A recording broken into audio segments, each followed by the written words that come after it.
1872-1873. Rimbaud à Ernest de La Haye. Par merde. Gimph 72. Mon ami, oui, surprenante est l'existence dans le cosmorama arduant. La province, où on se nourrit de farineux et de boue, où l'on boit du vin du cru et de la bière du pays, ce n'est pas ce que je regrette. Ainsi tu as raison de la dénoncer sans cesse. Mais ce lieu-ci, distillation, composition, toute étroitesse, et l'été accablant. La chaleur n'est pas très constante, mais de voir que le beau temps est dans les intérêts de chacun, et que chacun est un porc. Je hais l'été, qui me tue quand il se manifeste un peu. J'ai une soif à craindre la gangrène. Les rivières ardennaises et belges, les cavernes, voilà ce que je regrette. Il y a bien ici un lieu de boisson que je préfère. Vive l'Académie d'Absonf, malgré la mauvaise volonté des garçons. C'est le plus délicat et le plus tremblant des habits que l'ivresse par la vertu de cette sauge de glacier, l'Absonf. Mais pour, après, se coucher dans la merde. Toujours même junte, quoi. Ce qu'il y a de certain, c'est merde à Perrin et au comptoir de l'univers, qu'il soit en face du square ou non. Je ne maudis pas l'univers pourtant. Je souhaite très fort que l'Ardenne soit occupée et pressurée de plus en plus et modérément. Mais tout cela est encore ordinaire. Le sérieux, c'est qu'il faut que tu te tourmentes beaucoup.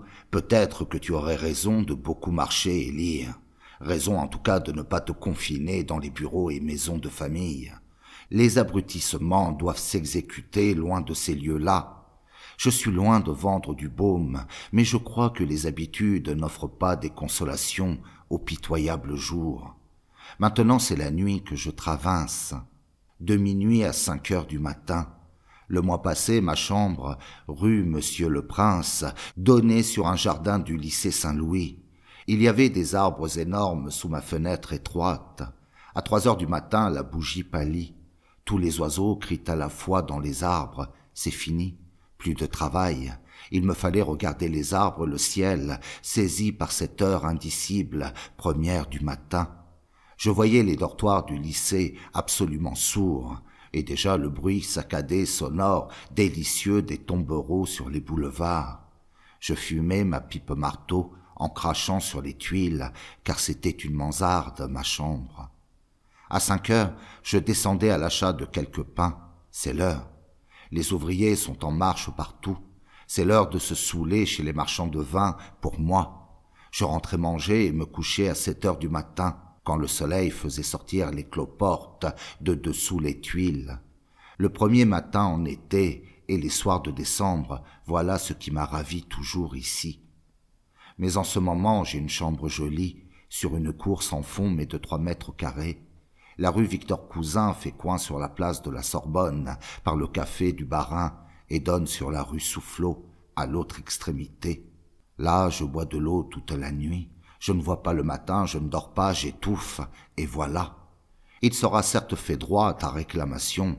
N'oublie pas de chier sur la Renaissance, journal littéraire et artistique, si tu le rencontres.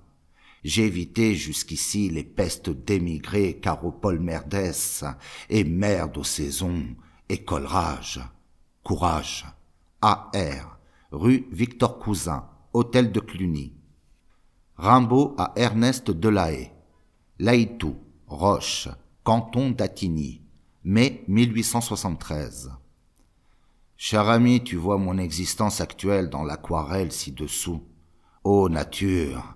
Ô ma mère, quelle chiérie et quel monstre d'innocence ces paysans. Il faut le soir faire 2 lieues et plus pour boire un peu. La mauveur m'a mis là dans un triste trou. Je ne sais comment en sortir, j'en sortirai pourtant. Je regrette cet atroce Charleston, l'univers, la bibliothèque, etc. Je travaille pourtant assez régulièrement. Je fais de petites histoires en prose, titre général, livre païen ou livre nègre. C'est bête et innocent.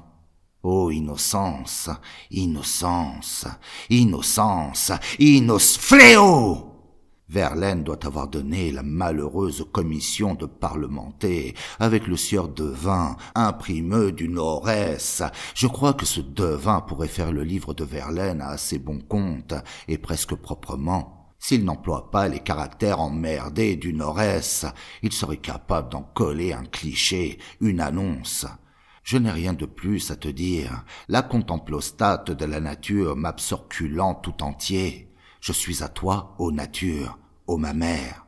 Je te serre les mains dans l'espoir d'un revoir que j'active autant que je puis.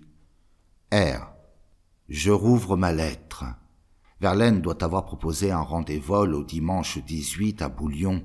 Moi, je ne puis y aller. Si tu y vas, il te chargera probablement de quelques fragments en prose de moi ou de lui à me retourner. La mère Rimbe retournera à Charleston dans le courant de juin, c'est sûr, et je tâcherai de rester dans cette jolie ville quelque temps. Le soleil est accablant et il gèle le matin. J'ai été avant-hier voir les Prusmar à Vouziers, une sous-préfecte de 10 000 âmes, à 7 kilomètres d'ici. Ça m'a ragaillardi. Je suis abominablement gêné. Pas un livre, pas un cabaret à portée de moi, pas un incident dans la rue. Quelle horreur que cette campagne française. Mon sort dépend de ce livre, pour lequel une demi-douzaine d'histoires atroces sont encore à inventer. Comment inventer des atrocités ici? Je ne t'envoie pas d'histoire, quoique j'en ai déjà 3. Ça coûte tant. Enfin voilà. Au revoir, tu verras ça. Rimbe. Prochainement, je t'enverrai des timbres pour m'acheter et m'envoyer le Faust de Goethe, bibliothèque populaire. Ça doit coûter 1 sou de transport. Dis-moi s'il n'y a pas des traductions de Shakespeare dans les nouveaux livres de cette bibliothèque. Si même tu peux m'en envoyer le catalogue le plus nouveau, envoie. R. Monsieur Ernest Delahaye, à Charleville.